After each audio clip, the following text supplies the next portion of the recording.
अहम खबर देंगे आपको खेल के मैदान से कि पाकिस्तान क्रिकेट बोर्ड ने मोहम्मद वसीम को नया चीफ सेलेक्टर मुकर्रर कर दिया। अहम खबर से आपको आगाह करें हैं कि पाकिस्तान क्रिकेट बोर्ड ने मोहम्मद वसीम को चीफ सेलेक्टर और सलीम यूसुफ को पीसीबी क्रिकेट कमेटी का सरबराह मुकर्रर कर दिया है। आपको अहम खबर से आगाह करें हैं कि पाकिस्तान क्रिकेट बोर्ड में 2 तब्दीलियां देखी गई हैं।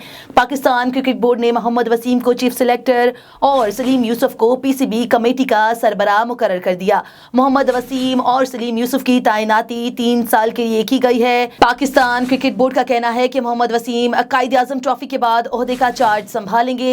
सिलेक्शन कमेटी में कोई तब्दीली नहीं की जाएगी। पाकिस्तान कप के लिए नॉर्दर्न के नए कोच की तकर्री भी की जाएगी। अहम खबर से आपको आगाह करें हैं कि पाकिस्तान क्रिकेट बोर्ड ने मोहम्मद वसीम को चीफ सिलेक्टर जबकि सलीम यूसुफ को पीसीबी क्रिकेट कमेटी का सरबराह मुकर्रर कर दिया। सलीम यूसुफ और मोहम्मद वसीम की तैनाती 3 साल के लिए की गई।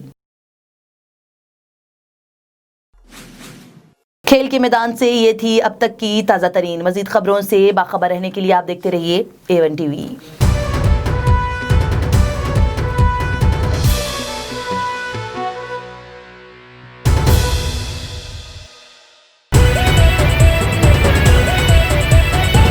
A1 TV, सब पे नजर, अंदर की खबर।